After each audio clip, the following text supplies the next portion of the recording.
అంటే నాకే కాదు చాలామందికి థియేటర్ నుండి బయటకు వచ్చినాక వచ్చిన డౌట్ వచ్చింది. ఇప్పుడు బొమ్మన ఇరానీ గారు కదా అడుగుతారు పెద్ది ఎవరు అని, ఆయన స్టార్ట్ చేస్తాడు. ఆయన స్పోర్ట్స్ మినిస్ట్రీలో ఉన్నాడు, ఎప్పటి నుండో ఉన్నాడు. మరి ఈయనేమో ఏషియన్ ఇంటర్నేషనల్లో మెడల్ కొట్టాడు, ఆయనకు తెలియకపోవడం ఏంటి పెద్ది? అది నాకే కాదు చాలా మందికి డౌట్ వచ్చింది. సూపర్కి వచ్చినండి సార్. ఆయన జాబ్ 5 years 3 years ఉంటుంది అంతే అండి. ఒక ఒలింపిక్ చైర్మన్గా 3 years ఉంటుందండి. 3 yearsలో పాస్ట్లోంచి ఒక 1975 నుంచి ఉన్న స్పోర్ట్స్ మెన్స్ అందరూ అతనికి తెలియాల్సిన అవసరం లేదండి. నేను రీసెర్చ్ చేశానండి. అది రీసెర్చ్ చేసిన తర్వాత ఏంటంటే ఆయన పీరియడ్లో ఆయన ఉన్న టైంలో వచ్చిన వాళ్ళని రికగ్నైజ్ చేస్తామండి. ఈరోజు తెలంగాణలో కూడా చాలామంది అవార్డ్స్ వచ్చిన వాళ్ళు ఉన్నారండి. అంటే మొయ్యలేనని భారతీయ అవార్డులు వచ్చిన వాళ్ళు ఉన్నారండి. కానీ వాళ్ళు ఎవరికి తెలియదండి. అంటే స్పోర్ట్స్ మ్యాన్ అయినా సరే వాళ్ళకు కూడా వాళ్ళ జోనర్లో వాళ్ళ టైం లైన్లో ఉన్నప్పుడు వాళ్ళే తెలుస్తుంది తప్పండి, ప్రీవియస్ అంతా మనకు తెలియదండి. ఇప్పుడు మన భారత హాకీ జాతీయ క్రీడ కదండి, దాంట్లో మన కెప్టెన్ ఎవరంటే కూడా మన ఎవరికి తెలియదు. అలాంటి పొజిషన్లో ఉన్నాం సార్ మనం. చరణ్ గారికి ఒక మంచి మర్చిపోలేని కథ ఇచ్చారు, మర్చిపోలేని పాత్ర ఇచ్చారు. తర్వాత కూడా మీరు చరణ్ గారితోనే ఒక సినిమా చేస్తారని బయట ఒక ప్రచారం నడుస్తుంది. అందులో ఎంతవరకు నిజం ఉంది సార్? అది దేనికన్నా సమయం కాలమే నిర్ణయిస్తుందని నేను ఎప్పుడు సైలెంట్గా ఉంటానండి. సమయం వచ్చినప్పుడు అది వస్తుంది సార్ బయటికి. Thank you. అది జరగాలని కోరుకుంటున్నాను sir. Thank you. Anant Sriram గారు, చాలా అరుదుగా వస్తుంది అన్ని రకాలైన పాటలు రాసే అవకాశం ఒక ఆల్బంలో చాలా అరుదుగా వస్తుంది. ఈ ఆల్బంలో కూడా మీరు అన్ని రకాలైన పాటలు రాసే అవకాశం వచ్చింది. ముఖ్యంగా ఐటమ్ సాంగ్ గురించి బయట రకరకాల చర్చ నడుస్తుంది. ఐటమ్ పాటగా స్వీకరించిన వాళ్ళు దాన్ని ఎంజాయ్ చేస్తుంటే, ఇంకొంతమంది సాహిత్యం ఏంటి ఇలా ఉంది అని చెప్పి కొంత విమర్శ అయితే కనిపిస్తుంది సోషల్ మీడియాలో. దాని మీద మీ అభిప్రాయం ఏంటి? ఒకటి నేను అనుకునేది, ఐటమ్ పాటను ఐటమ్ సాంగ్లా ఆస్వాదించిన వాళ్ళు వాళ్ళకు ఒక స్పెషల్ ఐటమ్ రుచి చూపించినట్టు, ఐటమ్ సాంగ్ని ఐటమ్ సాంగ్ లాగా ఆస్వాదించిన వాళ్ళు వాళ్ళే ఐటమ్ గర్ల్ కింద లెక్క. ఇక ఆరోపణ అనేది నిర్దిష్టంగా ఉండాలి. మనకు వచ్చిన భావోద్వేగాన్ని ఏదో అరిసేయడానికో లేకపోతే ప్రత్యేకమైన ఎజెండాలు పెట్టుకుని మాట్లాడడానికో ఉంటే మనం దానికి సమాధానం చెప్పక్కర్లేదు. తాత్వికంగా ఆలోచించగలిగేవాళ్ళు, తార్కికంగా మాట్లాడగలిగేవాళ్ళు ఏ వాక్యం మీద ఏ ఆరోపణ నిర్దిష్టంగా చేసినా నిఖార్సైన సమాధానం ఇవ్వడానికి నిజాయితీగా సిద్ధంగా ఉన్నాను. అనంత్ శ్రీరామ్ గారు, కామెంట్స్లో కూడా కొంచెం దొంగనా కొడుక లాంటి పదాలు కూడా మీ మీద వాడటం జరిగింది. ఏంటి అవన్నీ చూసారా? అవన్నీ దొంగనా కొడుక అనేది తిట్టుగా మీరు నమ్ముతున్నారా? తిట్టే కదా అది. సో దానికి సమాధానం ఏంటంటే, ఒక్కో తిట్టు ఒక్కొక్క బొట్టుగా హే దిద్దే టట్టు నేనొట్టు పెట్టనా నాకు ఏ రోజునో నీరాజనం పట్టేదా నిందా నా కట్టే కాలేలోగా అని ఈ పాటలో చరణమే సమాధానం. అనంత్ శ్రీరామ్ గారు, అదే ప్రత్యేక గీతాలు రాసినప్పుడు ఒక రచయితగా మీరు ఎలాంటి బౌండరీస్ నిర్దేశించుకుంటారు? ఎలాంటి బౌండరీస్ ఎలాంటి ఉండాలనుకుంటారు? రచయిత అనేవాడు అవ్వాలంటేనే వాడికి అవధులు ఉండకూడదు. ఏ గీతానికి ఏ అవధులు ఉండవు. ఆలోచన శక్తి ఒకటే అవధి, ఊహాశక్తి ఒకటే అవధి. 2-3 రోజుల నుంచి అంటే కొన్ని ఎక్స్ట్రా సీన్స్ ఉన్నాయి, డిలీటెడ్ సీన్స్, అవి యాడ్ చేస్తారు థియేటర్కి కూడా అంటున్నారు. ఒక టాక్ ఉంది. అండ్ జగపతి బాబు ఇంటర్వ్యూలో మాట్లాడుతూ నెట్ఫ్లిక్స్ ఎక్స్టెండెడ్ కట్లో ఇంకా చూడొచ్చు అంటున్నారు. సో ఏంటి, ఏది నిజం? థియేటర్కి ఏమైనా యాడ్ చేస్తున్నారా? రాజేష్, అది ఆల్రెడీ ఎడిట్ చేసాం, అయిపోయింది. ఈ బుధవారం నుంచి ఎప్పటి నుంచి యాడ్ అవుతుంది అదంతా. సో సీన్స్ అన్ని యాడ్ చేసాం. ఎన్ని సీన్లు యాడ్ చేసాం? ఒక 3 సీన్స్. దాంట్లో హీరోయిన్ 2 సీన్స్, ఇంకా జగపతి బాబు గారిది 1 సీన్. రౌండప్స్ అన్నీ ఉంటాయి. ఏదైతే జస్ట్ మిస్ అయ్యారో కొంచెం చిన్నవి అవన్నీ ఉంటాయి. సతీష్ గారు, సార్ సోషల్ మీడియాలో అంతా సినిమా చూస్తున్నారు, వీకెండ్లో ఫ్యామిలీస్ కూడా కదులుతున్నాయి. బట్ చాలామంది ఇంకా టికెట్ రేట్ తగ్గిస్తే ఇంకా ఫ్యామిలీస్ ఎక్కువ మంది చూస్తారు, ఫుట్ఫాల్స్ పెరుగుతాయి అంటున్నారు. సో ఇంకా తగ్గించే ఏమన్నా? ఈ రోజు నుంచి అన్నీ తగ్గిపోయినాయి, అందుకే ఈరోజు చాలా బ్రహ్మాండంగా ఉంది కలెక్షన్స్. ఈ రోజు నేను టికెట్ ప్రైజెస్ లేవు. సతీష్ గారు, సార్ ఇది 11వ రోజు ఈవేళ, ఆల్మోస్ట్ సెకండ్ వీకెండ్ కూడా అయిపోయినట్టు ఈవినింగ్తో. ఎన్ని ఏరియాలో ఆల్రెడీ బ్రేక్ ఈవెన్ ఉన్నారు, ఎన్ని ఏరియాలకి మనం జిఎస్టీ ఇవ్వాల్సి ఉంటుంది, ఎన్ని ఏరియాలకి హెల్ప్ చేయాల్సి ఉంటుంది? అన్ని బ్రేక్ ఈవెన్ అయిపోతాయి, జిఎస్టీ అవసరం లేకుండానే అయిపోతాయి, చాలా వరకు అయిపోతాయి. ఓకే. సతీష్ గారు, తెలుగు రాష్ట్రాల్లో పెద్దకి మంచి కలెక్షన్లు వచ్చాయి, ఊహించిన దానికన్నా మంచి రిజల్ట్ వచ్చింది. కానీ నార్త్లోను ఓవర్సీస్లోను ఎందుకు డల్ అయింది అనుకుంటున్నారు? ఓవర్సీస్ కూడా ఓకే, బట్ అనుకున్నంత రాలా. ఓకే. దానికి అది కేస్ స్టడీయే. ఎందుకంటే అన్నీ కరెక్ట్గా ఉండి కూడా ఓవర్సీస్ అనుకున్నంత రాలేదు అంటే అది కొంచెం కేస్ స్టడీ. ఇప్పటి నుంచి అంతా ఇప్పుడు వరకు ఓ రకంగా ఉంటుంది, ఇప్పటి నుంచి ఓ రకంగా ఉంటుంది అన్నట్టుంది ఓవర్సీస్. నార్త్లో ఒక సినిమాని టక్కన పట్టుకుంటారు, ఒక్కో సినిమాని పట్టుకోరు. యాక్చువల్గా ఇది పట్టుకోవాల్సిన సినిమా అయినా మనమే మామూలుగా 40 ఎంత ఉంది. సో ఇంకా ఇంకో వీక్ ఉందని ఎదురు చూస్తుంది తప్పితే, ఎందుకంటే బ్రహ్మాండమైన cinema. So how it goes అనేది అర్థం కావట్లేదు. బుచ్చిబాబు గారు ఇక్కడ సార్ మీరు ఉప్పెల్లోనేమో ఒకటి, ఇక్కడేమో ఆల్రెడీ కాల్ అనేది ఉంది కదా. సో ఇప్పుడు దాన్ని బేసిక్గా రెండే ఆ సినిమాలకే ఆయువుపట్టు ఎమోషన్. బట్ ఇప్పుడు దాన్ని తీసుకుని చాలామంది సోషల్ మీడియాలో రకరకాలుగా అంటున్నారు కదా, నెక్స్ట్ ఏం కటింగ్ అని చెప్పి అందరూ అడుగుతున్నారు. సో నెక్స్ట్ అది అన్నిసార్లు సాధ్యం కాదు కదా సార్, అది జరుగుతుందేమో అంతే అండి. సినిమాలో 2 సినిమాలకి అలా కుదిరింది సార్, అన్నిసార్లు ఎలా చేస్తాం సార్. మరి నెక్స్ట్ చిరంజీవి గారితో అన్నారు కదా, ఏం చెప్పారు? లేదు సార్, సరదాగా ఇంటర్వ్యూలో జోక్స్ చేసాం అంతే సార్. అదే, థ్యాంక్ యూ సార్. సతీష్ గారు ఇంకొక క్వశ్చన్ అండి. సార్ ఇది మీరు ఈ సినిమా ముందు కూడా చాలా కొంచెం ఇబ్బంది పడ్డారు ఈ డిస్కషన్లో, పర్సంటేజ్ ఇష్యూలు వాటి వల్ల. దాంట్లో భాగంగా ఈ సినిమాకి ఆల్మోస్ట్ 350 కోట్లు అయిందని చెప్పి బుచ్చిబాబు గారు కూడా అన్నట్టున్నారు ఈవెంట్లో, విజయవాడ ఈవెంట్లో.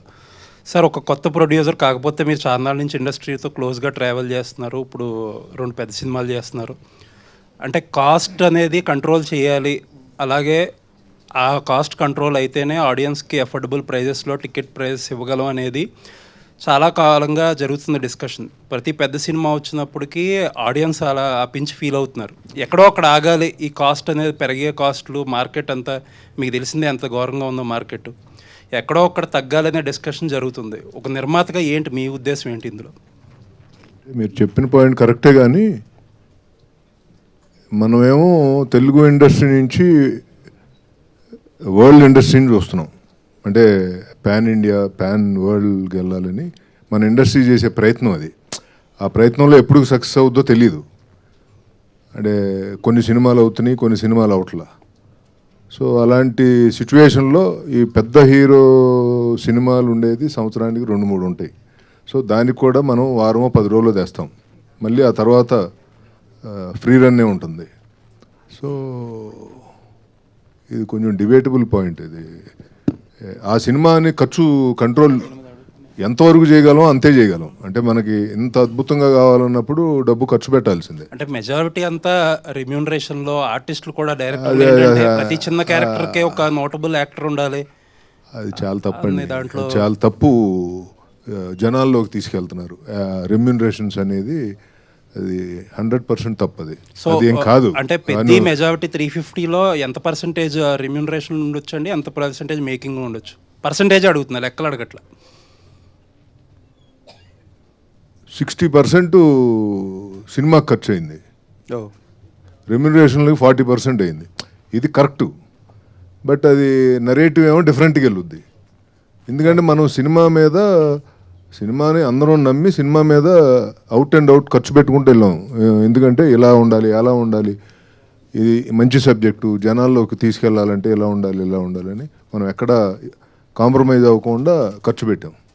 బుచ్చిబాబు గారు, నాది కూడా అదే రిలేటెడ్ ప్రశ్న సార్. ఇప్పుడు ఇందులో మీరు అంటే మీ గురుగారి సినిమా పుష్ప చూస్తే కనుక అందులో అందరూ చిత్తూరు యాక్సెంట్ మాట్లాడతారు, బాగా ఎమోషన్స్ బాగా క్యారీ అయ్యాయి. అందుకని ఇప్పుడు మీరు ఇందులో చూస్తే కనుక అన్నీ వేరే లాంగ్వేజ్ వాళ్ళనే పెట్టారు. మళ్ళీ విజయనగరం బ్యాక్డ్రాప్ అంటారు. నేను ఆ ప్రాంతం వాడిని, విజయనగరం ప్రాంతం వాడిని. సో నాకు తెలుసు అది లాంగ్వేజ్ డబ్బింగ్ మీరు చెప్పిస్తే ఎలా కనెక్ట్ అవుతాం అవుదా.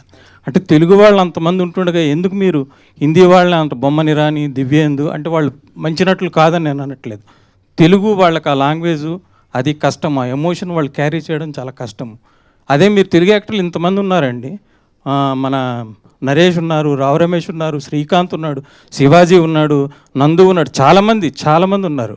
మీ గురువుగారు మరి అట్లానే తెలుగు వాళ్ళందరినీ పెట్టి నార్త్లో కూడా పెద్ద హిట్ కొట్టారు. మరి మీరు ఎందుకు అందరినీ నాన్ లాంగ్వేజ్, ఇప్పుడు ఆ కోర్మయ్య అని కూడా మలయాళం అని పెట్టారు మీరు. అవునండి. తెలుగు వాళ్ళని పెడితే లాంగ్వేజ్ క్యారీ అవుతుంది కదండి, మంచి ఎమోషన్ వస్తుందిగా మీకు. ఇంకా తెలుగులో ఇంకా బ్రహ్మాండంగా చేసేది మీకు బడ్జెట్ కూడా తగ్గేది అప్పుడు. కాదు సార్ మీరు చెప్పింది, అంటే బొమ్మన్ ఇరానీ గారు అంటే నార్త్ నుంచి వచ్చిన అయినా కాబట్టి బొమ్మన్ గారిని అది పెట్టాం సార్. ఇప్పుడు అందరూ అదే పాన్ ఇండియా అని అందరినీ తెచ్చేసుకుంటున్నారు. లేదండి, ఫ్యాన్ ఇండియా కథకి ఆ క్యారెక్టర్ సూట్ అవుతుందని అలా ట్రై చేసింది తప్పండి. తెలుగు వాళ్ళు చాలా ఇప్పుడు మన ఎవరు రావు రమేష్ గారు తెలుగు, ఆయనకు ఒక సీన్ ఇచ్చారు మీరు. ఆల్రెడీ 2 సీన్లు ఇప్పుడు యాడ్ చేస్తున్నామండి. అందుకే మీరు చూడొచ్చు. అంటే ఇప్పుడు బయట టాక్ ఏంటంటే ఎస్వి రంగారావు గారు, నాగభూషణం గారు, రావు గోపాలరావు గారు లాంటి వాళ్ళు ఉన్నా ఇప్పుడు హిందీ యాక్టర్ల దగ్గర వీళ్ళని ఒక్కొక్క సీన్ నిలబెడతారని అంటున్నారు. అంటే జనరల్గా మన తెలుగు సినిమాలో తెలుగు వాళ్ళు అసలు చూడడం కష్టం అయిపోయింది కదండి. మీ గురుగారి దగ్గర మరి అది నేర్చుకోలేదా? తప్పకుండా అండి, ఈసారి అలా పెడతానండి తెలుగులో. బుచ్చిబాబు గారు సార్ సార్ సార్ అందరూ మీ గురించి సినిమాలో అది తీసారు అని అంటున్నారు కానీ నాకు ఒక మాట బాగా నచ్చిందండి. ఒక చిన్న కాంట్రవర్సీ వచ్చినప్పుడు యూజువల్లీ అండర్ ప్లే చేస్తే అందరూ మర్చిపోతారు అనే యాటిట్యూడ్ ఎక్కువ ఉంటుంది మన ఇండస్ట్రీలో. బట్ మీరు ఓన్ చేసుకుని దానికి అపాలజీ చెప్పారు కదా, అది నిజంగా చాలా బాగా నచ్చిందండి. చాలా తక్కువ మంది డైరెక్టర్లు డేర్ చేస్తారు. Thank you sir. పైగా ఇష్యూ కూడా అలాంటిది. నాకైతే ఆ ఒక్కటే నచ్చలేదు sir. Thank you sir. Thank you sir. కారణం ఏంటంటే ఒక పాత్ర ఒకలాగా ప్రవర్తిస్తుంది అనేది అది దర్శకుడు ఊహ. ఆ ఊహతో చేసింది. అంటే ఇక్కడ ఇంగ్లీషు మాట్లాడగలిగినోడు గొప్పోడు, పిహెచ్డీలు పట్టభద్రులు వాళ్ళు ఆలోచన విధానమే సరైంది అన్నది ఎక్కువైపోవడం వల్ల ఎవరైతే సోషల్ మీడియాలో వోకల్గా ఉన్నారో, ఎవరైతే మాట్లాడి పదాలు గుమ్మనించి చేస్తున్నారో వాళ్ళ అభిప్రాయం రుద్దబడి ప్రభావితం అవడం తప్ప ఒక దర్శకుడికి ఒక పాత్ర ఇలా ప్రవర్తిస్తుంది అనే స్వేచ్ఛ కూడా ఇవ్వకపోతే మనం సృజనాత్మకతకి ఏం చేసినట్టు?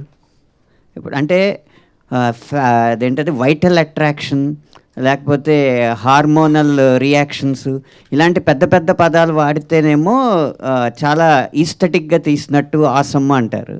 అదే ముట్టేస్తానని వాడి ట్రైబ్ భాష వాడి మాట్లాడితేనేమో ఇది వల్గారిటీ అంటారు, ఆబ్జెక్టిఫికేషన్ అంటారు. ఇవన్నీ చేస్తే ఇంక సృజనాత్మకతను తొక్కినట్టేనండి ఆ విషయంలో. బుచ్చిబాబు గారు ఎంతో సంస్కారంతో వారి మనోభావాలు దెబ్బతిన్నాయన్న ఉద్దేశంతోనో లేకపోతే ఎవరిని బాధ పెట్టకూడదు, ప్రజాస్వామ్యం అంటే 49:51 కాదు 99:1 అయినా కూడా తప్పే అన్న ఉద్దేశంతో ఆయన సారీ చెప్పుండొచ్చు. కానీ ఇలాగే జరుగుతూ ఉంటే తర్వాత డాక్యుమెంటరీలకు తప్ప ఇంకా కమర్షియల్ సినిమాల్లో గొప్ప పాయింట్ చెప్పలేను. లేదులేండి, అదే మీరన్న ఆ సంస్కారం ఏదైతే ఉందో దాన్నే అప్రిషియేట్ చేస్తున్నాను. నేనేమి వాళ్ళు కరెక్ట్ ఏం రాంగ్ అని ఆ డిబేట్లో. ఇది మామూలుగా అంటే హీరోయిన్ క్యారెక్టర్ చాలా సూపర్ క్యారెక్టర్ అండి. నేను రాసుకున్నది అయితే అది 2-3 సీన్లు లేకపోవడం వల్ల.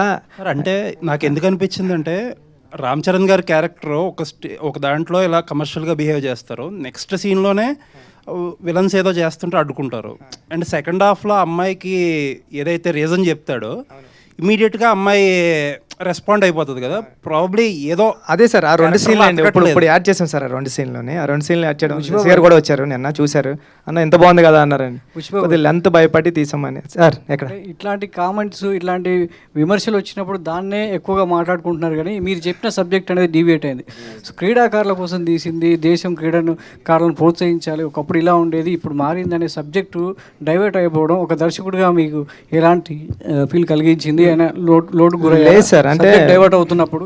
సార్ అది మీరు అన్నట్టు అనంత్ శ్రీరామ్ గారు అన్నట్టు ఓన్లీ ఒక 5% 4% పీపుల్ మాట్లాడారు అంతే అండి. ఏదైతే మాట్లాడకూడదు ఆ పాయింట్ గురించి మాట్లాడారు అంతే తప్పండి. 95% పీపుల్ అయితే సినిమాలో ఉన్న కంటెంట్ని నేను బయటికి వెళ్తుంటే ఇప్పుడు చరణ్ గారు సూపర్ యాక్ట్ చేశారని, ఇలాంటి కథలు రావాలని ఏదైతే మేము నమ్మామో అదే నమ్మారండి. ఎడిటింగ్ రూమ్లో నేను చూసి సూపర్ సినిమా తీసేవరా బుచ్చి అని నేను ఏదైతే ఫీల్ అయ్యానో, నేను ఏ థియేటర్కి వెళ్ళినా సరే నాకు అలాంటి రియాక్షన్ ఉంది సార్. చిన్నదే ఇంకెక్కడన్నా ఉంటుందండి. ఒక పెళ్లి జరిగేటప్పుడు కూడా పెళ్ళిలో కూడా అదేదో బాగోలేదంటాడండి ఆవిడ వచ్చి. ఆ చిన్నవి ఉంటాయండి, దాన్ని పట్టించుకుని ముందుకెళ్ళడం మనిషి పెద్దగాడి క్యారెక్టర్ సార్ నాది. పడిపోయినా సరే విలన్స్ ఉండరండి ఆడికి, వెనకాలకి వెళ్ళి చూడ్డు. విషయం చెప్పట్లేదు. నిన్న టీ తాగడానికి వెళ్ళినప్పుడు భర్తలతో సహా వచ్చిన కొంతమంది మహిళలు ఆయనతో ఏమన్నారు తెలుసా? మీరెందుకు సార్ సారీ చెప్పారు, మాకేమంత ఇబ్బంది అనిపించలేదు, మిగతా సినిమాలు అన్నిటికంటే కూడా చాలా పద్ధతిగానే ఉంది, మీరు అంత ఎందుకు స్పందించారు, అంత సారీ ఎందుకు చెప్పారు అని అడిగారండి మహిళలు. శశి గారు సార్ శశి ఈ సినిమా అంటే ఆంధ్రాలో చూసుకుంటే కనుక చాలా ఎక్సెప్షనల్ రెవెన్యూస్, అంటే ఊహించిన దానికన్నా ఎక్కువ చేసింది. బట్ నైజాం పరిస్థితి ఏంటి సార్? నైజాం ఎలా ఉంది, ఎంతవరకు అనుకుంటున్నారు? మీరు ఊహించిన దానికన్నా ఉందా, రీచ్ అయిందా, ఇంకా ఎక్కువ ఉందా? సార్ సినిమా అంటే ఒక మంచి మోటివేషన్గా తీసిన సినిమా, ఈ జనరేషన్కి కరెక్ట్ నీడ్ ఉన్న సినిమా ఇదండి. సో ఖచ్చితంగా ఒక మంచి ఒక మోటివేషన్ సినిమా ఇంత కమర్షియల్గా పే చేయడం అనేది ఇంతవరకు హిస్టరీలో లేదండి. ఇదే ఫస్ట్ ఫిలిం. కానీ మనం అందరం ఏంటంటే మేజర్గా అంత ఈ రోజుల్లో మీరు చూస్తే మొన్న కూడా వీడియోల్లో ఇన్స్టాలో చూపిస్తూ ఉన్నారు, ఒక పిల్లోడు పైనుంచి దూకేస్తున్నాడు, ఇంకోరు వచ్చి, అంటే ఆ వీడియోస్ అంతా చూస్తే భయంగా ఉంటుంది. కానీ ఈ సినిమా ఏం చెప్పింది మెసేజ్? ఒరే, నీకు లైఫ్లో కష్టం అనేది కంపల్సరీ వస్తుంది, దాన్ని నువ్వు ఎంత మెలకుగా దాన్ని ఓవర్కమ్ చేస్తావు అనేది జీవితం. ఇప్పుడు అందులో ఈ సినిమా ఏంటి, ఈ రోజుల్లో సెల్ఫిష్ తప్ప ఎవరు పక్క ఊరు గురించి పట్టించుకోవటం లేదు, పక్కింటోడి గురించి పట్టించుకోని రోజులు ఇవి. కానీ ఈ సినిమా ఏం చెప్పారు, ఒక ఊరి కోసం అతను నా ప్రేమించిన అమ్మాయిని వదిలేశాడు, అంటే ఆ ఊరి కోసం, అంటే కాలు తీసుకోవటం అనేది అది చిన్న విషయం కాదు సార్, అది ఎవరు చేయలేరు. అందులో ఒక రామ్ చరణ్ లాంటి వ్యక్తి ఈ స్టోరీ ఒప్పుకోవటం, ఎందుకు ఒప్పుకున్నాడు అంటే కూడా దీనివల్ల ఆ మెసేజ్ ఈ జనరేషన్కి వెళ్ళాలి, అది ఆయన చేస్తేనే, ఆయన చెప్తేనే జనాలకు వెళ్తుంది. అది ఈ సినిమా మోటివేషన్ అండి. సో ఖచ్చితంగా ఒక కమర్షియల్గా, ఒక హీరో అంటే అన్ని రకాల కమర్షియల్ అనేది, ఇది కమర్షియల్ పెడుతూ ఒక మంచి సినిమా ఇది. సో ఖచ్చితంగా నేను ఫస్ట్లో చెప్పినట్టు సార్, ఈ సినిమా ఏదో మండేకి పడిపోయో లేకపోతే ట్యూస్డేకో ప్యాకప్ అయిపోయే సినిమా కాదు ఇది. సో ఖచ్చితంగా ఫ్యామిలీసు సార్, ఈ రోజుల్లో ఎవరు కూడా డిప్రెషన్ ఉన్నారని పిల్లలు పోయి మదర్ ఫాదర్తో షేర్ చేయడంలే. సో అందువల్ల ఈ అనర్థాలు అనేవి జరుగుతున్నాయి. కానీ ఈ ఖచ్చితంగా ప్రతి పేరెంట్, బిడ్డున్న ప్రతి తల్లిదండ్రులు ఈ సినిమా పిల్లల్ని తీసుకుపోయి చూపిస్తే ఈ cinema will be a big answer to every, అంటే ప్రతి ఒక్కరికి ఒక సొల్యూషన్ చూపించినట్టు పిల్లలకి. ఓ తల్లిదండ్రులు చెప్పలేంది ఈ సినిమా చెప్పొద్దు అనేది నా ఒపీనియన్ సార్. ఖచ్చితంగా ఫ్యామిలీసు, నేను చాలా మేనేజర్స్కి, రిప్రజెంటేటివ్స్కి ఫోన్ చేస్తున్నాను సార్. సార్ ఏంటి సార్, ఈరోజు 80% ఉంది, ఈరోజు 70% ఉంది, ఏంటయ్యా ఎవరు వస్తున్నారు సార్? ఫ్యామిలీస్ సార్, ఒకటే గొడవ. వాళ్ళేమో 5 ఏళ్ళ పిల్లోడిని తెస్తారు, మాకు టికెట్ లేదంటారు. అది 3 years వాళ్ళకే సార్ టికెట్ లేదు, మిగతా వాళ్ళకి అందరికి టికెటే కదా సార్. కాబట్టి ఈ గొడవ మాకు ఎక్కువ ఉంది థియేటర్ల కాడ అని ఒక మేనేజరు నాకు చెప్పడం జరిగింది సార్.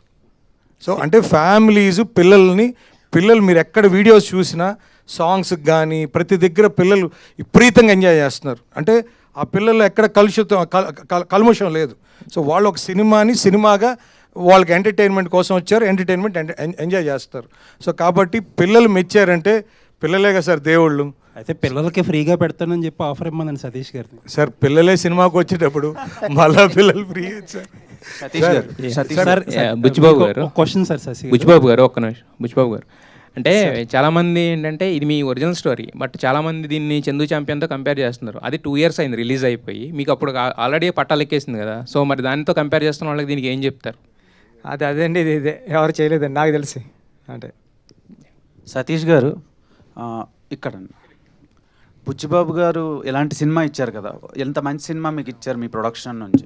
సో ఆయనతో సినిమా చేస్తారా, నెక్స్ట్ రామ్ చరణ్ గారితో సినిమా చేస్తారంటే ఏం చెప్తారు? ఇద్దరితో చేస్తాను చెప్తా. So thank you sir. Buchibabu గారు సార్, సినిమా చూసాక నేను 3 times చూసానండి. థ్యాంక్ యూ అండి. అంటే కొన్ని ఫ్లాస్ ఉన్నాయని సెకండ్ టైం వెళ్ళా, సెకండ్ టైం ఎమోషనల్గా కనెక్ట్ అయ్యా, థర్డ్ టైం పెద్దిగాడు మళ్ళీ తీసుకెళ్ళాడు. నాకు మెయిన్ డౌట్ ఏంటంటే కాటుకక్కర్లేనా కళ్ళు అని అందరూ ట్రోల్ చేస్తూ ఉన్నారు, కానీ కాళ్ళు ఇరిగిపోయిన పెద్ది నాకు లాస్ట్కి బయటకు వచ్చినప్పుడు కనిపించింది. సో ఆ పర్టికులర్ ట్రోల్ మీద మీరు ఏం సమాధానం చెప్తారు? అండ్ రాంబుజ్జి క్యారెక్టర్, అప్పల్ సూరి, గౌర్ నాయుడు, పెద్ది, బొమ్మన ఇరానీ గారి క్యారెక్టర్, అందరికీ ప్రతి రోల్కి ఒక న్యాయం చేశారు. కానీ ఎండ్ ఆఫ్ ద డే మరి జాన్వీ కపూర్ సీన్లు కట్ అయినాయా, లేదంటే ఆమె క్యారెక్టరే అంతా అని చాలామంది ఆడియన్స్ బయట నుంచి అంటున్నారు, బ్యాక్లాష్ వచ్చింది. సో ఆవిడ రెస్పాన్స్ ఏంటండి సినిమా మొత్తం అయిపోయిన తర్వాత? మీకు ఎలాంటి రెస్పాన్స్ వచ్చింది ఆమె నుంచి? సూపర్ అండి ఇది. అంటే జాన్వీ గారు చాలా బాగా చేశారండి. ఇంకొక 2-3 సీన్లు ఉంటాయి, ఆ సీన్ అంటే నేను ఎలా రాసుకున్నాను అంటే అండి క్యారెక్టరు ఒక అమ్మాయికి అంత రెబలిష్గా తిరిగిన అచ్చి అమ్మ లాంటి క్యారెక్టర్ కూడా అంటే ఉప్పెన్లో మీరు బేబం క్యారెక్టర్ చూస్తే ఈరోజు ఇంత అలాగా ఈ క్యారెక్టర్ గురించి మాట్లాడుతున్నారు కదా, ఆ రోజు బేబం క్యారెక్టర్ చాలా సూపర్. అది అంటే ప్రేమ ఉంటే చాలు, నా పక్కన నా చేయి పట్టుకుంటే చాలు, నువ్వు నా మీద పడుకోవాల్సిన అవసరం లేదు, పక్కనే పడుకుంటే చాలు అని చెప్పిన డైరెక్టర్ రాసిన స్టోరీ అండి ఇది కూడా. అంటే నేను ఏం చెప్తున్నా అంటే అచ్చి అమ్మ కూడా ఎలాంటిదంటే రెబలిష్గా చూడడానికి మగరాయిల్లో ఉంటుంది, కానీ ఎవరో ఆ అమ్మాయిని నైట్ ఎఫెక్ట్లో నైట్ ఫైట్ టైంలో కట్ చేసిన తర్వాత ఆ అమ్మాయి చాలా సెన్సిబుల్ అయిపోయి హీరోయిన్ అయిపోయిన తర్వాత అలాంటి అమ్మాయి కూడా ఎవరో చీకట్లో ముద్దు పెట్టాడని హీరో తెలిసిన తర్వాత హీరోకి వచ్చి చీకట్లో ముద్దు పెట్టాడు ఆడిని తీసుకొచ్చి కొడతావా అంటే, హీరో ముద్దు పెట్టింది హీరో అని తెలిసిన తర్వాత ఆడు చచ్చాడో బతికాడో తెలీదు, అలాంటి వాడు కోసం మెల్లో తాళి కట్టేసుకున్న అమ్మాయి వాళ్ళ నాన్నతో ఏం చెప్తుంది, ఏ ఆడపిల్ల కన్నా పెళ్ళాడితే మొగుడేమో, అచ్చేమ్మకి ప్రేమిస్తే కూడా మొగుడేనా అని అంత రౌండ్ అప్ చేసి దాంట్లో ఒక 2 సీన్లు మిస్ అవ్వడం వల్ల అలా అనిపించింది సార్. అది ఇప్పుడు ఒక 2 సీన్స్ వచ్చేస్తున్నాయి బుధవారం నుంచి, ఆ అమ్మాయి క్యారెక్టర్ ఎలా ఎలివేట్ అవుతుందో చూద్దామండి. జాన్వి గారికి సోషల్ మీడియాలో ఇంకొకటి బాగా స్పెక్యులేట్ అవుతుంది, నెక్స్ట్ మీరు మహేష్ బాబు గారితో సినిమా అంటున్నారు, మైథలాజికల్ అంటున్నారు, దాని మీద ఒక చిన్న క్లారిటీ ఇస్తారా? ఏదైనా టైం సార్, అంటే పెద్దలందరూ ఉన్నారు కదండి, టైం నిర్ణయిస్తుందండి ఏదైనా. Thank you sir. Okay, Ram Charan గారిని ఇంత బాగా కష్టపెట్టినందుకు నిన్న చిరంజీవి గారు ఒక మాట అన్నారు కదా sir, so next cinema hero కూడా ఇలానే కష్టపెడతారా రామ్ చరణ్ గారిలానే? సార్ అంటే అది కథ తీసుకొస్తే జరుగుతుంది కదండి, ఈసారి నీకు మంచి మాట చెప్పదలుచుకోవడం లేదు సార్. ఈసారి అంతా ఫస్ట్ సీన్ నుంచి కమర్షియల్ అండి. అంటే ఉప్పెన కూడా మంచి మాట చెప్దాం, డైరెక్టర్ అంటే సినిమాతో పాటు ఎంటర్టైన్మెంట్తో పాటు ఏదో ఒకటి చెప్పాలి అన్నది నేను నమ్ముతానండి. అది కూడా ఇప్పుడు పెద్దలో కూడా సినిమాతో పాటు కమర్షియల్ అంగులతో పాటు ఒక మంచి మాట చెప్దాం, ఒక మంచి మెసేజ్ ఇద్దాం అని చెప్పే డైరెక్టర్లు కొద్దిమంది ఉంటారు కదండి, ఆ కొద్దిమందిలో నేను ఒకటి ఫీల్ అవుతూ ఉంటానండి. ఈసారి అంతా కమర్షియల్ అండి. ఓకే, అనంత్ శ్రీరామ్ గారు సార్, చాలా రోజుల తర్వాత మ్యూజిక్ కాకుండా లిరిక్స్కి ఇంపార్టెన్స్ ఇస్తున్నారు సార్ ఈ సినిమాలో వచ్చే మోటివేషనల్ సాంగ్ నుంచి. అది మన తెలుగు ప్రజలకి ధన్యవాదాలు చెప్పాలి. సో నా క్వశ్చన్ ఏంటంటే, అపార్ట్ ఫ్రమ్ పద్ది మొన్న మిమ్మల్ని భూమిలో కప్పెట్టేశారు అనిల్ రావుపూడి గారు, సో అదేంటి సార్, కింద ఏమైనా జరిగిందా, లేదంటే ఎలా రాయించుకున్నారు సాంగ్స్, ఎంతవరకు వచ్చింది, దాని గురించి ఏమైనా? ఎవరైనా సరే నాకు అనవసరం, రచయితలు మాత్రం విత్తనాలు లాంటారండి, పాతి పెట్టినా కూడా మహావృక్షమై సో వేవేల ఫలాలను మీకు వసుకుతాయి. ఎంత టైం సార్ పాతి పెట్టి ఉంచారు మిమ్మల్ని? గంటన్నర సార్. గంటన్నర. ఓకే సార్, ఈ సినిమాలో సాంగ్స్ బాగున్నాయి, waiting for that film also. ప్రతి సినిమాకి అలాగే ప్రయత్నం చేస్తాను. All the best. బుచ్చిబాబు గారు సార్. బుచ్చిబాబు గారు సార్, నేను అందామనుకున్న మాట మీరు చెప్పారు ఫ్లోలో, బట్ అచ్చేయమ్మ క్యారెక్టర్ ఎంత ట్రోల్ అయినా దాని మీద ఎంత విమర్శ వచ్చినా యాజ్ అ కన్విక్షన్ ఉన్న డైరెక్టర్గా ఒక భారతీయ సంప్రదాయ మహిళ ఏం చేయాలన్నది క్లైమాక్స్లో అద్భుతమైన ఆర్క్ కట్ చేశారు మీరు. దానికి నేను మిమ్మల్ని మనస్ఫూర్తిగా అభినందిస్తున్నాను sir. Thank you sir. Thank you sir. And ఆ క్యారెక్టరు ఎలాంటి ఎవల్యూషన్ను ఒక హీరో తాలూకా కష్టాన్ని స్ట్రగుల్ని అర్థం చేసుకుని తను ఎదిగే దిశలో తనని ప్రేమించిన ఒక వ్యక్తిగా, త్రికరణ శుద్ధిగా ప్రేమించిన వ్యక్తిగా ఆ అమ్మాయిలోని ఆ అమ్మాయి పరివర్తన చూపించారు మీరు. Extraordinary hats off to you అండి. In all the virtual and eternal standards of Indian women. ఒకటి తర్వాత సునీల్ గవాస్కర్కి మీరు కరెక్ట్ ట్రిబ్యూట్ ఇచ్చారు సార్ ఈ సినిమా ద్వారా. అదేంటంటే ఆయన ఒక మాట అన్నాడు, మనకి ఇండియాలో ఫాస్ట్ బౌలర్స్ లేరు, మనకి అంత స్టామినా లేదు వరల్డ్ బౌలర్స్తో కాంపీట్ చేయడానికి, అందుకని సెంట్రల్ ఇండియాలో ట్రైబల్ రేస్ నుంచి కొంతమందిని తీసుకొచ్చి వాళ్ళని కనుక ట్రైన్ చేస్తే వాళ్ళు ఎక్స్ట్రీమ్ పేస్ బౌలర్స్ అవుతారు అని చెప్పి ఎప్పుడో సునీల్ గవాస్కర్ ఒకసారి స్టేట్మెంట్ ఇచ్చాడు. మీరు దానికి కరెక్ట్గా ఒక ట్రిబ్యూట్ లాగా సినిమా తీశారండి. It's a fantastic work you have done against all the criticism you were cornered with. Thank you very much and I appreciate the producer Satish garu also. And మన అనంత శ్రీరామ్ గారు అద్భుతమైన పాటలు రాశారు. ఫెంటాస్టిక్. Thank you sir. మీరు చెప్పింది correct point sir. మీరు cricket ఆడుంటారు, మీరు వేరే గేమ్స్ ఆడుంటారు, మన అందరూ ఊళ్ళో ఆడుంటాం, మన క్లాస్మేట్స్ కానీ మన ఫ్రెండ్స్ కానీ మన ఊర్లో ఉన్న కుర్రాడు కానీ ఇదేంటర్ బాబు ఎంత సూపర్ ఆడుతున్నాడు, ఈడు నేషనల్కి వెళ్తే కొట్టేస్తాడరా, లేకపోతే క్రికెట్ అండర్ 19కి వెళ్తే సూపర్ ఆడేస్తాడరా అని మనం ఫీల్ అయిన వాళ్ళమే కదా సార్. అలాంటి ఫీల్ అయిన వాళ్ళ దగ్గర నుంచి రాసుకునే కదే సార్. అదే అండర్ ప్రివిలేజ్డ్. అయితే మీకు ఒక చిన్న ఇంట్రెస్టింగ్ క్వశ్చన్. మీరు నా ఇంటర్వ్యూలో మాట చెప్పారు ఏంటి, హీరోకి వాళ్ళు వెతుక్కుంటున్న లేకపోతే వాళ్ళు కోరుకుంటున్న క్యారెక్టర్ని చెప్తే ఈజీ అవుతుందండి, మనకి యాక్సెస్ ఈజీ అవుతుంది. అందుకని రామ్ చరణ్ గారు అనుకున్న క్యారెక్టర్ నేను రాసి తీసుకెళ్ళానని చెప్పారు. అవును సార్. ఇప్పుడు తక్కువ హీరోలకి ఏమేమి కావాలో ఏమైనా కలెక్ట్ చేశారా డేటా? సార్ సార్ ఏదైనా సరే you have hit the bulls I as I expected always right from the beginning. నేను సతీష్ గారితో మొదటి నుంచే చెప్పాను, it is going to cross all the borders. Fantastic, fantastic. Buchibabu garu, thank you sir. First of all congratulation sir మీకు. Sir thank you sir. Sir biggest compliment మీకు ఎవరి నుంచి వచ్చింది? బాగా ఎమోషనల్గా ఫీల్ అయ్యారా మీరు? ఆ కాంప్లిమెంట్ ఏంటి, ఎవరి నుంచి వచ్చింది?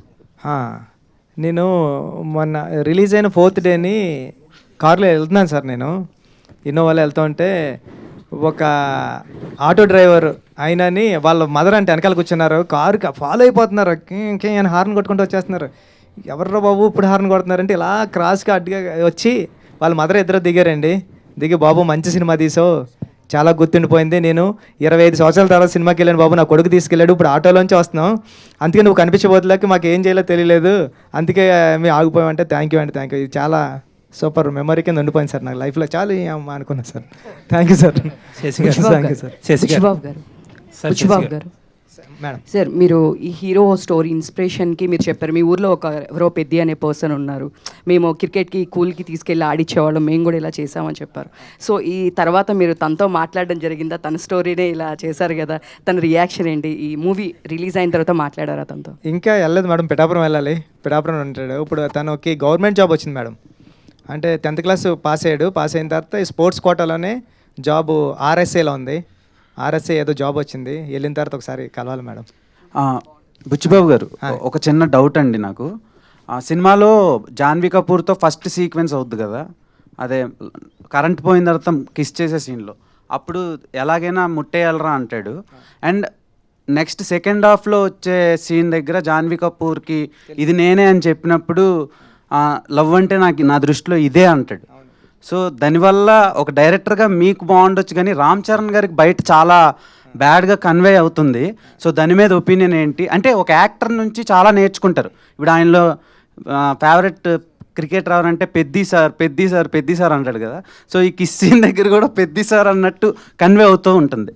సో అలాంటి వాళ్ళకి మీరు ఏం చెప్తారు? అండ్ ఆ సీన్ గురించి నాకు కొంచెం ఇది అదే అండి, పెద్దిలో నేర్చుకోవాల్సింది మంచి కూడా ఉంది. అంటే ఈ ప్రపంచంలో మనకి తాతయ్యలు కానీ అమ్మమ్మలు కానీ చెప్పేవారు కదండి, మంచి చెడు 2 ఉంటే మనం మంచి తీసుకోవాలరా చెడు వదిలేలరా అంటారు కదండి.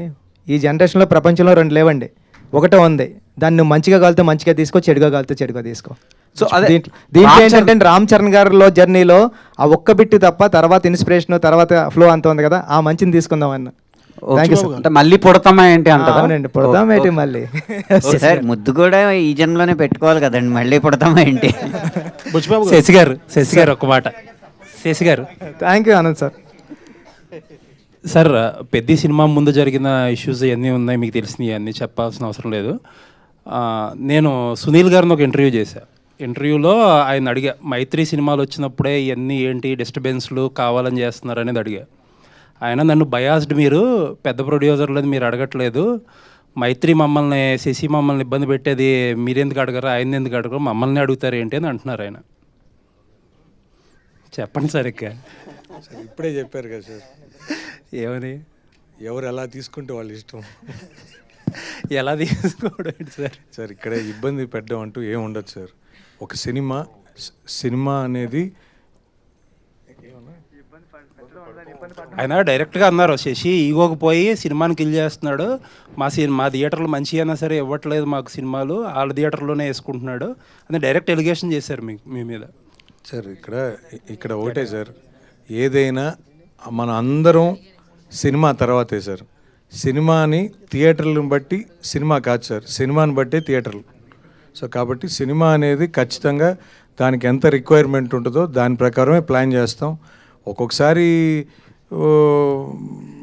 సినిమా ఒకసారి 4 థియేటర్లు వేయాల్సిన కాడ 3 వేయాల్సి వస్తుంది, 1 2 వేయాల్సి వస్తుంది, ఒకసారి 4 వేయాల్సి వస్తుంది.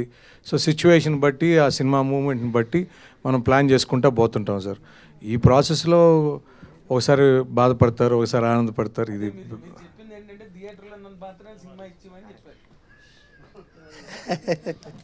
సార్ అనేది నా ఉద్దేశం కాదు సార్. సార్ సినిమాకి ఖచ్చితంగా ఆ థియేటరు ఆ సిచ్యువేషన్ బట్టి మనం ప్లాన్ చేస్తాం సార్. అంటే ఇక్కడ సినిమాని బతికించుకోవడం ఇంపార్టెంట్ సార్, సినిమాని కాపాడుకోవడం ఇంపార్టెంట్ సార్. సినిమాని మనం కాపాడుకుంటే సినిమా మనని కాపాడుతుంది అనేది నా ఫీలింగ్ సార్. సో బుచ్చిబాబు గారు సార్, అంటే సుకుమార్ గారి మూవీస్లో ఆర్టిస్టుల పెర్ఫార్మెన్స్ అనేది ఎక్స్టెండెడ్ అంటే ఎన్హాన్స్ అవుతూ ఉంటుంది. ఇప్పుడు మీరు ఉప్పెని చూసుకున్న ఇప్పుడు రామ్ చరణ్ గారు అంటే ఒక సినిమా గురించి భిన్నాభిప్రాయాలు ఉండొచ్చు, కానీ రామ్ చరణ్ పెర్ఫార్మెన్స్ గురించి మాత్రం అందరికీ ఏకాభిప్రాయం ఉంది. అంటే హీ డిజర్వ్ నేషనల్ అవార్డు అనేది స్టార్టింగ్ నుంచి అంటే ప్రివ్యూస్ పడిన దగ్గర నుంచి వినిపిస్తుంది. ఆ టాక్ ఇంకా పెరుగుతుంది. పెర్ఫార్మెన్స్ వైజ్లో ఒక పీక్స్ ఇప్పటి వరకు రామ్ చరణ్ గారు చేసిన క్యారెక్టర్లో పెద్ద ఈజ్ పీక్స్ అంటున్నారు కదా, దీన్ని అచీవ్ చేయడానికి యాజ్ అ డైరెక్టర్గా మీరు తీసుకున్న శ్రద్ధ సార్? నిజంగా చెప్తున్నా, చరణ్ సార్ ఈరోజు ఎరక్కొట్టేశారు అంటున్నారు అందరూనే, దాంట్లో తిరగలేదండి. అంత బాగా చేశారు. నేను చరణ్ సార్ అంత అలా చేయడానికి నేను ఏం చేయలేదు సార్, ఆయనతో కలిపి రోజు భోజనం చేశాను అంతే అండి నిజంగా సార్. ఇప్పుడు భోజనం చేసేటప్పుడు నెక్స్ట్ సార్ సీన్ ఏంటంటే పెద్దగాడు ఎలా చేస్తుంటాడంటే, పెద్దగాడు ఎలా ఉంటాడంటే ఇంతే అండి. అవునా, ఈ మాత్రం క్లూ చెలరైపోతాను నేను అనేవారండి. ఇది ఇస్తే చాలు కదా నాకు అంటే, సార్ అది కాదు ఇప్పుడు అంటే ఇది అని ఇంకటే నాకు అర్థమైంది, నువ్వు అక్కడే ఉండు, మోనిటర్ దగ్గర ఉండు, నేను చేసి చూపిస్తానని వారండి. నేను వెళ్ళడానికి అంటే ఫస్ట్ టేక్లో ఏదో చిన్న తేడా ఉందనుకోండి, అది కరెక్షన్ చెప్పడానికి సార్ దగ్గరికి వెళ్ళడానికి ట్రై చేస్తుంటే చరణ్ సార్ అక్కడే ఆగు, ఇప్పుడు చూడు అనేవారండి. చూస్తే నిజంగా ఇదండి, అలా అంటే చూస్తే అదే అండి, అదే పర్ఫార్మెన్స్. అస్సలు చాలా అలవోకగా చేసేస్తున్నారండి ఆయన నెక్స్ట్ లెవెల్కి వెళ్ళిపోయారు పర్ఫార్మెన్స్లో. అంటే మానిటర్ దగ్గరకు వచ్చింది ఇదేంటి చరణ్ సారేనా అనిపిస్తుంది అండి, అలా వెళ్ళిపోయారు ఆయన. అంటే అలా మెచ్యూరిటీ లెవెల్స్ కానివ్వండి. ఇప్పుడు చాలా వైట్ పేపర్లో వస్తారండి, వైట్ పేపర్లో అని సార్ ఎలా చేస్తున్నారంటే, నువ్వేం చెప్తున్నావు నాకు గుర్తుంటుంది, నేను వైట్ పేపర్లో వస్తాను, నువ్వు చెప్పింది నేను చేసిపోతాను అంతే అండి, అంతే తప్ప దీనికోసం అసలు ప్రాక్టీస్ చేయడం కానివ్వండి, సీన్ పేపర్ ముందు పంపడం కానివ్వండి ఏమీ లేవు సార్. సీన్ పేపర్ ముందు పంపిన ఆయన చదవరండి, వచ్చావా అని చెప్పొకసారి అంటాను, చెప్పొకసారి అంటే ఫస్ట్నే క్యారవాన్లోకి వెళ్ళినప్పుడు ఆయన కాఫీ తాగుతూ ఉంటారని, డార్లింగ్ చెప్పు డార్లింగ్ ఏంటి అంటారండి. సార్ ఇది అన్నావు అనుకో, అవునా ఓకే అయితే నడిపోదాం, రెడీనా కనుక్కో అంటారండి, ఫోన్లో కనుక్కొని రెడీనా అంటే రెడీ అంటారు, రెడీ అంటే వచ్చేస్తారు. అంత ఈజీగా సార్. అందరూ అంటే నేను అనుకున్నా సార్ అంటే అవును సూపర్ చేశారంటే ఎంత ఈజీగా చేస్తే సూపర్ చేశారన్నారు, ఇంకా సూపర్ చేస్తే ఎలా చేస్తారు? అనంత శ్రీరామ్ ఇందాక మీరు రాగానే మనం మాట్లాడుకున్నాం, ఆ తర్వాత మీరు మీదకి వెళ్ళిపోయారు. అదే వారానికి 1000 ఆ సాంగ్, అది ఏంటండి అది వారానికి 1000 అంటే ఏం వెయ్యాలి, ఏమి హాయిస్తుంది, ఏంటది అసలు ఏం రాశారు మీరు, మాకేమర్థం అవుతుంది, మేము ఎలా అర్థం చేసుకోవాలి? అదే ఇందులో నేను మాట్లాడబోయే కొన్ని పదజాలాలు నాగేంద్ర కుమార్ గారికి బాగా అర్థం అవుతాయి. సార్ నాగేంద్ర కుమార్ గారు సరదాగా అందరికీ అర్థమయ్యేలా చెప్పడానికి, పాట చూశారు కదా మీరు, పాటలో నృత్యం కనిపించిందా మైథునం కనిపించిందా? నృత్యం కనిపించింది. నృత్యం అనేది ఒక కళారూపం సార్. వారానికి గనక 1000 దాస్తే ఈ ఎంటర్టైన్మెంట్కి 4000 టికెట్. అక్కడ కనిపించింది నృత్యమే. మైథునంగా భావించిన వాళ్ళు వాళ్ళ ప్రవృత్తి అది అయ్యి ఉన్నట్టు నాకు తెలియదు. మరి నేను అనుకున్న 1000 ఏంటో తెలుసా? చప్పట్లే. వారానికి 1000 చప్పట్లు దాచుకుని నెలకోసారి వచ్చి 4000 చప్పట్లు కొట్టండి నృత్యానికి. బుచ్చిబాబు గారు అంటే నాగేంద్రకి ఎలా అర్థమవుతుంది అనుకుంటున్నారు మీరు? అంటే కొడుకు ఆయన మైక్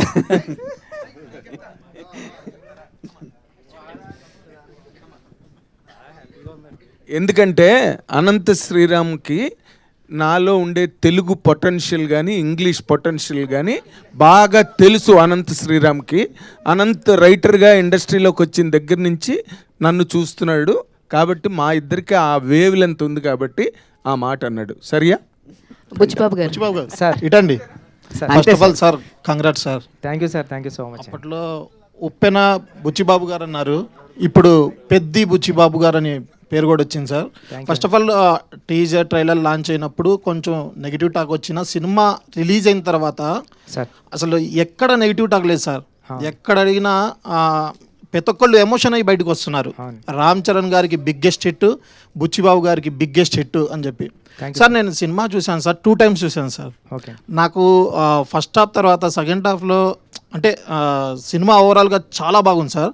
కానీ ఇందులో రామ్ చరణ్ గారి పైల్వాన్ అదే మన కుస్తీ పోటీలు చేసేటప్పుడు సార్ ఆయన బాడీ ట్రాన్స్ఫర్మేషన్ చేయడానికి 3 months 4 months పట్టిందంట.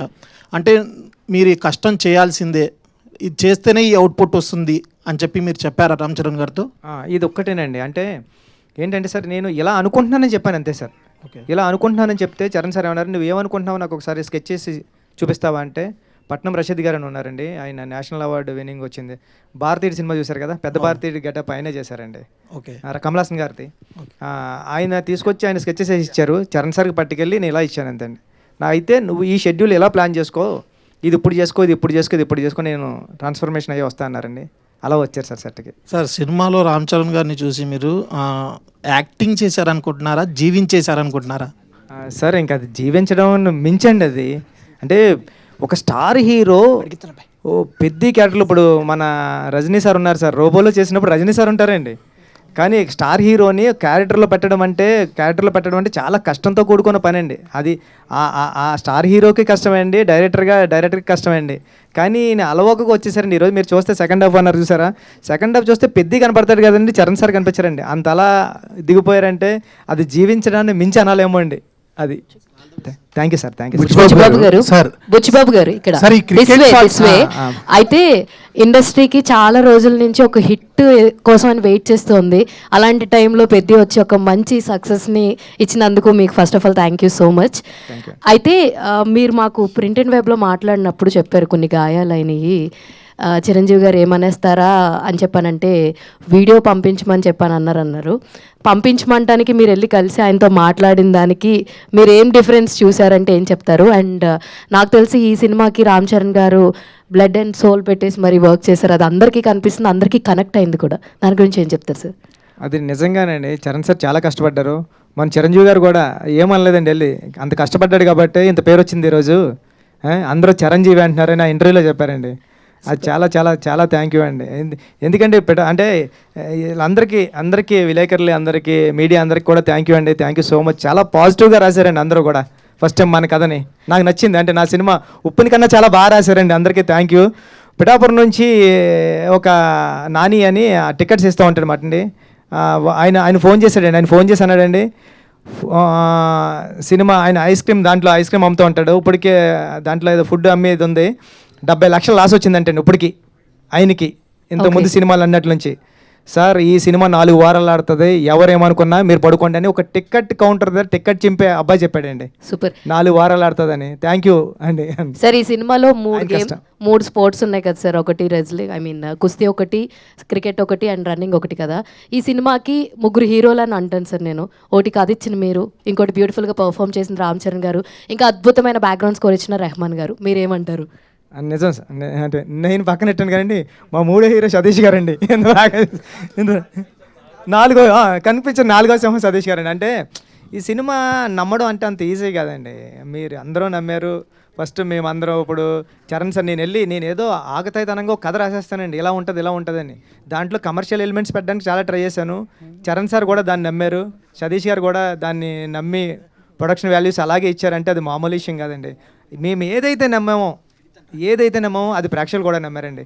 ఇప్పుడు నేను వెళ్తుంటే ఫ్యామిలీస్ అందరూ కూడా చాలా ఏజ్డ్ ఉంటున్నారండి, మెట్లు కూడా ఎక్కలేకపోతున్నారు. వాళ్ళు కూడా వచ్చి సినిమా చూసి నేను స్క్రీన్ వైపే చూస్తున్నా ఏం చేస్తారని, ఆ స్క్రీన్ వైపు కాదండి, ఆపోజిట్ మీడియా అది ఆడియన్స్ వైపే చూస్తా ఉన్నా, ఇలా కళ్ళు తుడుచుకుంటున్నారు, అన్నీ చూస్తున్నారు అంటే చాలరా అనుకున్నా సార్. సార్ మీరు కొన్ని విజువల్స్ కవర్ చేయలేదు కానీ వీల్ చైర్తో సినిమాకి వచ్చి చూసిన వాళ్ళు ఉన్నారు, అండ్ వేరే అదర్ కంట్రీస్ నుంచి వచ్చి సినిమాని ఒక 10 సార్లు చూసిన ఆడియన్స్ని కూడా మేము చూడడం జరిగిందనమాట. That all happens for Peddi. Thank you అండి, థ్యాంక్ యూ సార్.